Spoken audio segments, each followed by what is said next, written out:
देकर जिता के एहसास दिलाया जाए तो बहुत बढ़िया होगा।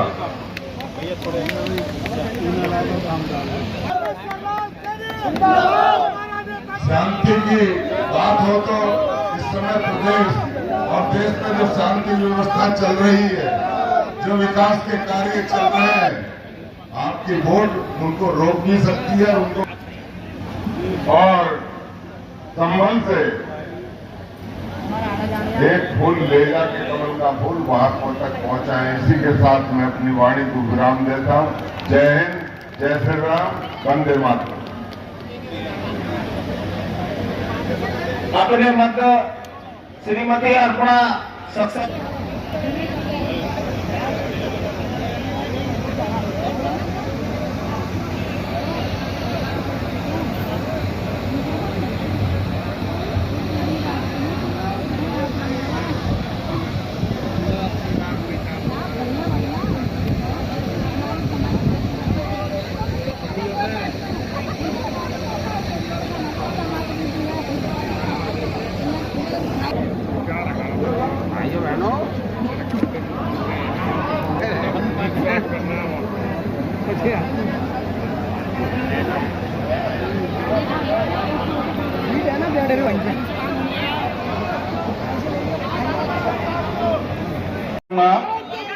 किसान मोर्चा के क्षेत्रीय महामंत्री भाई दिनेश ठाकुर जी आए और सूक्ष्म में अपने विचार रखें। भाई दिनेश ठाकुर जी, क्षेत्रीय महामंत्री किसान मोर्चा।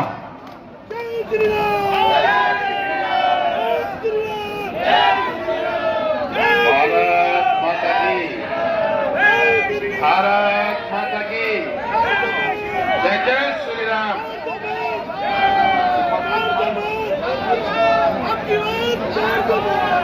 मंच पर विराजमान उत्तर प्रदेश सरकार के विधायक, हमारे अतिथि, उनका हार्दिक स्वागत और अभिनंदन करता हूँ। मंच पे विराजमान सभी लोगों के स्वागत का काम करेंगे भाइयों। जो विकास हमारा अधूरा था, जो विकास रुका हुआ है, वहाँ से माननीय परमेश्वर लाल सैनी जी को आप यहाँ का सांसद 400 की माला पड़ेगी तो उस माला में एक बहुत बड़ा कमल का फूल इस संभल की धरती का होगा, परमेश्वर लाल सैनी जी का होगा।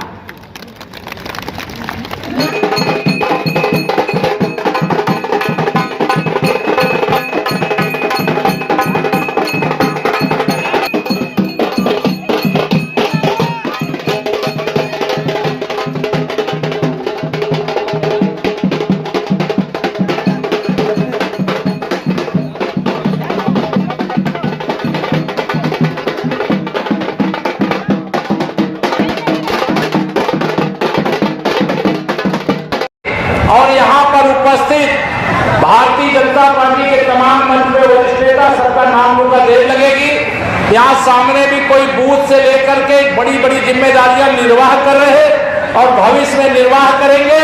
ऐसे सभी कार्यकर्ता मित्रों, बड़े बुजुर्गों, नौजवान दोस्तों, माताओं बहनों, मेरे पत्रकार साथियों, 2024 का लोकसभा चुनाव ऐतिहासिक चुनाव और इस ऐतिहासिक चुनाव में आप सबको मालूम है कि आपकी जिम्मेदारी क्या है। 2024 का लोकसभा चुनाव साधारण चुनाव नहीं है। आप सब जानते हो, मैं भी जानता हूं और जिनके बारे में सपा बसपा कांग्रेस वाले भी जानते हैं कि इस बार यूपी में उनका खाता खुलने वाला नहीं है। कांग्रेस मुक्त भारत देश, सपा बसपा मुक्त उत्तर प्रदेश 2024 में 2014 दोहराना है। भारी अंतर से 2024 में संभल लोकसभा में कमल का फूल खिलाना है। ये विरोधी कहते हैं भारतीय जनता पार्टी 400 पार की बात करती है। अगर 400 पार हो जाएंगे तो ये क्या करेंगे? आप सबसे मैं पूछना चाहता हूं, इस देश में रोज रोज चुनाव हो कि एक वोटर लिस्ट एक साथ एक बार चुनाव हो जाए, फिर 5 साल में फिर एक बार चुनाव हो जाए, कि बार बार चुनाव होना चाहिए? एक देश एक बार, एक देश एक चुनाव के लिए हमें 400 पार चाहिए। सामान्य नागरिक संहिता के लिए हमें 400 पार चाहिए। पाकिस्तान के कब्जे वाले कश्मीर में भी तिरंगा फहराने के लिए हमें 400 गरीबों को हर घर से घर तक नल से जल, हर बुजुर्ग को दवाई, हर बच्चे को पढ़ाई, हर नौजवान की कमाई के लिए हमें 400 पार चाहिए। भ्रष्टाचार मुक्त भारत के लिए, गरीबी से मुक्त भारत के लिए संयुक्त राष्ट्र संघ में अस्थायी सदस्य के रूप में भारत पर बैठे, इसके लिए हमें 400 पार चाहिए। मेरे मित्रों, 400 पार क्यों चाहिए, ये बार बार जो विपक्षी सवाल उठाते हैं उनके सवाल का जवाब देते हुए मैं आप सब लोगों से आज यहां पर कहने आया हूं, 2024 के लोकसभा चुनाव में तीसरे चरण में आपके यहां मतदान है। आप सब कार्यकर्ताओं ने लगातार कठिन परिश्रम किया। आप सबके परिश्रम के परिणाम स्वरूप डबल इंजन की देश में माननीय नरेंद्र मोदी जी और उत्तर प्रदेश में आदरणीय योगी आदित्यनाथ जी के नेतृत्व में हमारी सरकार बनी। 10 साल में जो माननीय नरेंद्र मोदी जी के नेतृत्व वाली सरकार ने किया, कांग्रेस 60 साल देश में शासन किया था, उसका 10% भी नहीं किया। इससे जनता ने मोदी जी को चुना है, इससे जनता ने मोदी जी को अपना आशीर्वाद दिया है। एक गरीब माँ बाप का बेटा, एक पिछड़े वर्ग में पैदा होने वाला बेटा आज देश का प्रधानमंत्री है। कई सामंतवादियों को, कई जो लोकतंत्र में भी अपने वंश की राजनीति करना चाहते हैं, ऐसे लोगों को माननीय नरेंद्र मोदी जी का नेतृत्व बर्दाश्त नहीं हो रहा। मैं आप सब लोगों से कहना चाहता हूं, बताइए तीसरी बार मोदी सरकार बननी चाहिए कि नहीं? दोनों हाथ उठा बताइए, बननी चाहिए कि नहीं बननी चाहिए? तीसरी बार मोदी सरकार के लिए आपका आशीर्वाद मांगने के लिए आया हूं। अगर पूरे देश में भारतीय जनता पार्टी जीत रही है और उत्तर प्रदेश में तो 80 की 80 सीटें जीत रही है, ये सपा बसपा कांग्रेस वालों को भी पता है, आपको भी पता है, हमको भी पता है। अभी 2 दिन पहले जो गठबंधन 2017 में जब उत्तर प्रदेश का विधानसभा चुनाव हुआ था, उस समय भी सपा और कांग्रेस ने गठबंधन किया था, लेकिन उस गठबंधन का बुरा हाल हुआ था और वह गठबंधन 2017 के विधानसभा चुनाव में जो हुआ, चारों खाने चित हो गया, वह गठबंधन चुनाव हारा था। 2024 में फिर गठबंधन किए हैं। मैं कहता हूं कांग्रेस हो या सपा हो, 2017 तक तो कांग्रेस भी कहीं कहीं दिखाई देती थी, सपा भी यूपी के कहीं कहीं जिलों में दिखाई देती थी, लेकिन आज ये दोनों पार्टियां आईसीयू में पड़ी हैं कि नहीं पड़ी? बताइए, आईसीयू में है कि नहीं है?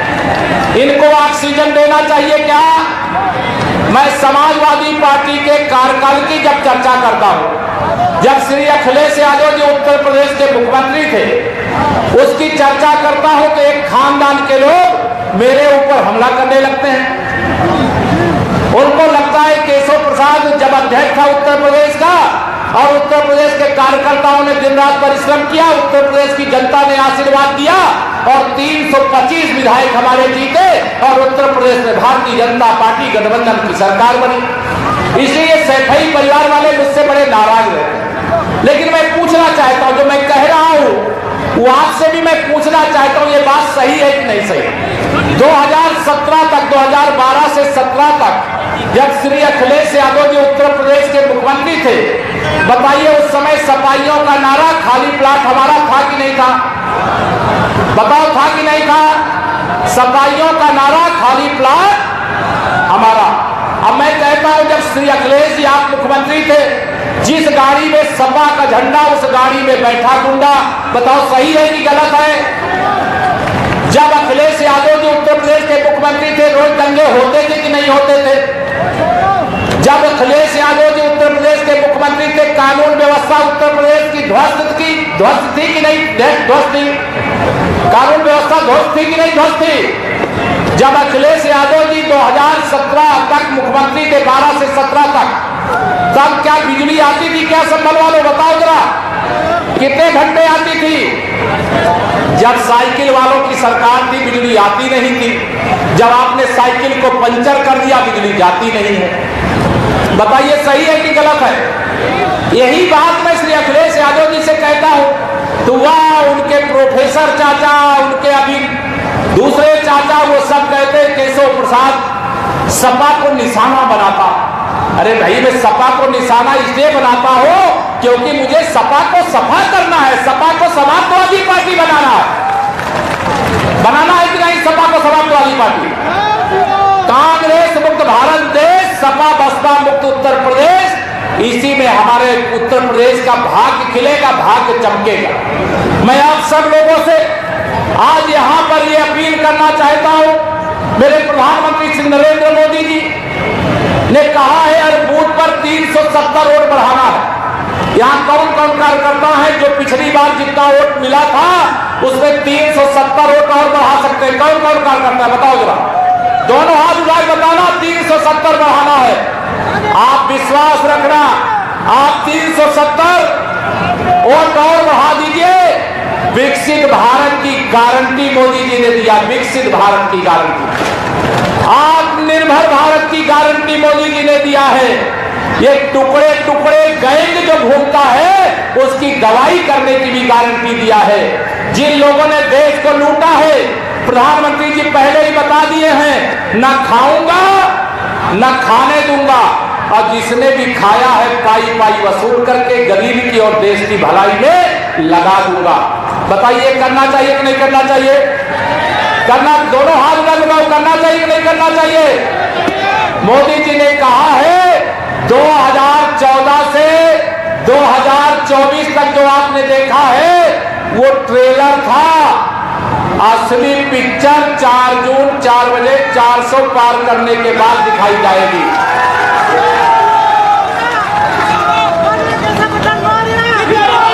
अब भ्रष्टाचार के दलदल में डूबे हुए दलों के नेता बड़े घबराए हुए हैं। वो कह रहे हैं लोकतंत्र खतरे में है। मैं कह रहा हूं लोकतंत्र तो मजबूत है और मजबूत होगा, लेकिन श्री राहुल गांधी जी, श्री अखिलेश यादव जी, बहन मायावती जी, आपका राजनीतिक अस्तित्व खतरे में है। इसके कारण से आप लोकतंत्र को खतरे में बताते हैं। अगर माननीय प्रधानमंत्री श्री नरेंद्र मोदी जी के नेतृत्व में सरकार नहीं होती तो क्या बताओ, किसानों के मसीहा चौधरी चरण सिंह जी को भारत रत्न मिलता क्या? दोनों हाथ का बताओ, मिलता क्या? गरीबों के मसीहा, सामाजिक न्याय के केंद्र बिंदु के रूप में जिन्होंने सबसे अच्छा काम किया बिहार के मुख्यमंत्री के रूप में, कर्पूरी ठाकुर जी को अगर माननीय नरेंद्र मोदी जी नहीं होते तो क्या उनको भारत रत्न मिलता क्या? मैं आप सब लोगों से ये कहना चाहता हूं, हमारी सरकार सबका साथ सबका विकास करती है। हिंदू और मुसलमान के बीच में भेदभाव करते हैं क्या हम लोग? आगड़ी जाति, पिछड़ी जाति, अनुसूचित जाति के बीच में भेदभाव करते हैं क्या हम लोग? हमारी सरकार अगर प्रधानमंत्री गरीब कल्याण अन्न योजना का राशन देश में 80 करोड़ लोगों को देती है तो बताइए संभल में भी राशन मिल रहा है कि नहीं मिल रहा है? फ्री में, दोनों हाथ उठाकर बताओ, मिल रहा है कि नहीं मिल रहा? अगर माननीय प्रधानमंत्री नरेंद्र मोदी जी ने कहा है कि यह बिस्लरी की बोतल केवल मंच में नहीं, गरीब के घर में भी बिस्लरी की बोतल में जैसा पानी आता है उससे भी अच्छा पानी हर घर नल से जल पहुंचाने का काम हो रहा है कि नहीं हो रहा है? दोनों हाथ उठाकर हो रहा है कि नहीं हो रहा है? जिन गरीबों के घर में बिजली पहले नहीं पहुंची थी, अब वह बिजली पहुंच गई है कि नहीं पहुंच गई है? सबका साथ सबका विकास हम करते हैं। सब जो गरीब है उनको प्रधानमंत्री उज्ज्वला योजना में गैस का कनेक्शन हमारी पार्टी और डबल इंजन की सरकार देती है। और ये सपा बसपा वाले कहते हैं कि भारतीय जनता पार्टी कुछ करती नहीं है। मैं आप सब लोगों से कह रहा हूं, मेरे प्रधानमंत्री जी ने भ्रष्टाचार मुक्त भारत बनाने के लिए देश की जनता का आशीर्वाद मांगा। सबको मालूम है कमल खिलने जा रहा है। अभी मैं हरदोई जिले में था, मुझे वहां 2 हमारे संसदीय क्षेत्र होते हैं, हरदोई एक मिश्रित लोकसभा, वहां भी नामांकन करा करके आ रहा हूं। आज परमेश्वर लाल सैनी जी का भी नामांकन करा करके आ रहा हूं। और वहां तो बता रहे हैं जो प्रत्याशी सपा घोषित करती है वो प्रत्याशी कहते कहता मैं चुनाव नहीं लड़ूंगा। 3 प्रत्याशी बदल चुके, आखिरी में जबरदस्ती कहा कि आप जीतो चाहे हारो, लेकिन आप चुनाव लड़ो, सपा की इज्जत बचा लो। लेकिन 400 पार है, एकदम अब की बार 400 पार है। आप सबका अभिनंदन है। अब की बार 400 पार, फिर एक बार प्रचंड बहुमत की मोदी सरकार के लिए। मैं आप सब लोगों से आज यहां पर ये निवेदन करना चाहता हूं मेरे भाई बहनों, ये सपा बसपा कांग्रेस के कारण से जो उत्तर प्रदेश का नुकसान हुआ है, उसकी भरपाई करने का सही मौका है। और हमें चुनाव जीतना केवल जीतना नहीं है, हमें बड़े अंतर से चुनाव जीतना है। भारी अंतर से चुनाव जीत करके परमेश्वर लाल सैनी जी को माननीय नरेंद्र मोदी जी की सेना में संभल के भी एक सैनिक के रूप में भेज देने का काम करिएगा। भेजोगे? दोनों हाथ का बताओ, भेजोगे? यहां मतदान कब है, किस तारीख को है? 7 मई। और आज कौन सी तारीख है? 18 तारीख है। तो 20 दिन आपको मेहनत करना है, 21वें दिन मतदान करना। मतलब पहले मतदान फिर जलपान। एक बात ध्यान रखना मेरे संबल के मित्रों, मैं भी कार्यकर्ता हूं, आप जानते हो। मैं कार्यकर्ता को भगवान की तरह पूजता हूं, ये आप सब जानते हो। जनता की सेवा में कोई कमी ना रह जाए, लगातार हम लोग प्रयास करते हैं। लेकिन आप सब लोगों से ये निवेदन कर रहा, आप सबसे ये निवेदन कर रहा, इस बार के चुनाव में हमें अति आत्मविश्वास का शिकार नहीं होना। हम लोगों को अब मेरा बूथ सबसे मजबूत, बूथ जीता तो लोकसभा जीता, चुनाव जीता। इस लक्ष्य के साथ अपने बूथ पर लग जाइए। 20 दिन का समय बहुत होता है। 20 दिन अगर आपने मेहनत कर दिया तो देश 5 साल आगे नहीं, देश 100 साल आगे जाएगा। ये विश्वास रख करके आप परिश्रम करिएगा, अपने बूथ को जिताने का काम करिए। ये सपा बसपा कांग्रेस वाले, विशेष तौर से सपा वाले और कांग्रेस वाले मेरे प्रधानमंत्री मोदी जी को गाली देते हैं, और ये सपा वाले मुझे गाली देते हैं। और बसपा वाले कहते हैं कि केशव प्रसाद मौर्य को भाजपा ने जब से अध्यक्ष बना दिया, तब से हमारी दुकान बंद हो गई, अब पैसा देकर के कोई टिकट नहीं लेता है। जब ऐसी स्थिति है तो मैंने कह दिया है सैफई वालों को कि मैं तुम्हारी गाली का जवाब गाली से नहीं दूंगा। तुम्हारी गाली का जवाब उत्तर प्रदेश की जनता कमल का बटन दबा करके देने का काम करेगी। लोगे? हम लोगों ने एक बात कही है, पाकिस्तान की ओर से अगर गोली चले तो हमारे देश की सैनिक गोली का जवाब गोला से देते हैं। लेकिन ये देश के अंदर लोकतंत्र है, एक दल है, उस दल के लोग सत्ता के बिना इतने बेचैन है, इतना वियोग में है कि रोज मेरे पीछे पड़े रहते हैं। तो मेरा संस्कार तो ऐसा नहीं, मैं तो राष्ट्रीय स्वयंसेवक संघ का स्वयंसेवक हूँ, भारतीय जनता पार्टी का एक कार्यकर्ता हूँ, और मैं आप सब लोगों से यही कहने आया हूँ, हमें गाली का जवाब गाली से नहीं, कमल का फूल खिला करके देना है। मोदी जी को तीसरी बार प्रधानमंत्री बना करके देना है, संभल भी लोकसभा जिता करके देना है। या संकल्प लेकर के जाओगे? तैयार हो? माननीय मोदी जी को तीसरी बार प्रधानमंत्री बनना चाहिए? बनाओगे? तो मेरा आप सबसे निवेदन, मेरी बात को सुन लेना, 4 लाइन में बात मेरी पूरी हो जाएगी। घर घर में खुशहाली पहुंचे, घर घर में खुशहाली पहुंचे, बस इतना फर्ज निभा देना, बाकी सब मोदी कर देंगे। तुम कमल का बटन दबा देना। इस संकल्प के साथ मेरे मित्रों आगे बढ़िए।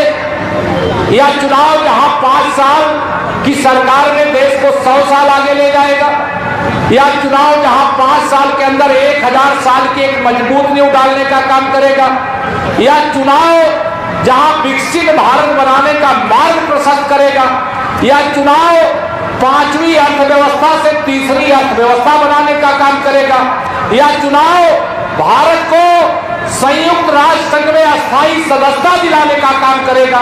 यह चुनाव पाकिस्तान के कब्जे वाले कश्मीर में भी तिरंगा फहराने का काम करेगा। यह चुनाव विरासत पर गर्व कर सको ऐसा भारत बनाने का काम करेगा। यह चुनाव गुलामी की मानसिकता से सदा सदा के लिए मुक्ति दिलाने का काम करेगा। यह गरीबों को गरीबी रेखा से सदा सदा के लिए बाहर निकाल करके उनको भी अमीर बनाने का काम करेगा। ऐसी अनेक योजनाएं हैं, अनेक बातें हैं जो आप सबसे मैं कर सकता हूं। चूंकि मेरी एक और बैठक है, कार्यक्रम है, उसमें भी जाना है, लेकिन कहना कम है, करना ज्यादा है। बताओ आप आत्मविश्वास का शिकार तो नहीं बनोगे? दोनों हाथ उठा के बताओ, आत्मविश्वास का शिकार नहीं बनना। हम जीत रहे तब भी अगर जीत रहे हैं, अगर 90% वोट हो गया है तो 100% वोट कैसे प्राप्त किया जाए? जैसे ये पूरा परिसर खचाखच भरा है, वैसे कमल के फूल से सबके बूथों में ईवीएम मशीन कैसे भर जाए? हम किसी से भेदभाव न किए हैं, न करेंगे। यह वादा मेरे प्रधानमंत्री जी का है, ये गारंटी मेरे प्रधानमंत्री जी की है। मैं आप सब लोगों से यही निवेदन करूंगा कि 2024 के चुनाव में करना देता है। मैं नारा लगाया करता था, अभी 100 में 60% वोट हमारा, 40% में बंटवारा, बंटवारे में भी हमारा है। क्यों? क्योंकि सबका साथ, सबका विकास हमारी सरकार ने किया है कि नहीं किया है? तो सबसे वोट मांगने जाना चाहिए कि नहीं जाना चाहिए? जाति और धर्म देख करके वोट मांगना मत भूलना कार्यकर्ता मित्रों। सब लोग वोट देने के लिए उतावले हैं। अगर आप वोट मांगने नहीं जाओगे तो सोचे हमारे पास मांगने नहीं आएंगे, तो हम अगर वोट दे देंगे तो भी भाजपा वाले नहीं मानेंगे। हम मानेंगे तब जो बूथ हम कभी नहीं जीते, जब बूथ इस बार जीता करके देंगे तब उनको माला पहनाएंगे, उनका सम्मान करेंगे, उनका विशेष अभिनंदन करेंगे। सबके बीच में जाइएगा कि अगर मोदी जी ने आज के लिए किसी भी योजना का लाभ दिया है, प्रधानमंत्री किसान सम्मान निधि, गरीब कल्याण अन्न योजना का राशन, आयुष्मान भारत योजना का कार्ड, हर घर से घर तक नल से जल, बिजली का कनेक्शन, गैस का कनेक्शन, कुछ भी दिया है, तो यह जरूर आपकी जिम्मेदारी है कि उसके पास वोट मांगने के लिए जाइएगा। आपको संगठन के माध्यम से वह सारी सूची उपलब्ध कराई जाएगी। लेकिन यह चुनाव ऐतिहासिक चुनाव है, देश को आगे बढ़ाने का चुनाव है। इसलिए मैं आप सभी कार्यकर्ताओं से यह निवेदन करते हुए परमेश्वर लाल सैनी जी को रिकॉर्ड वोटों से विजयी बनाने की अपील करते हुए देता हूं अपनी बारी को विराम। जरा दोनों हाथ उठा करके मेरे साथ बोलिए, जय श्री राम।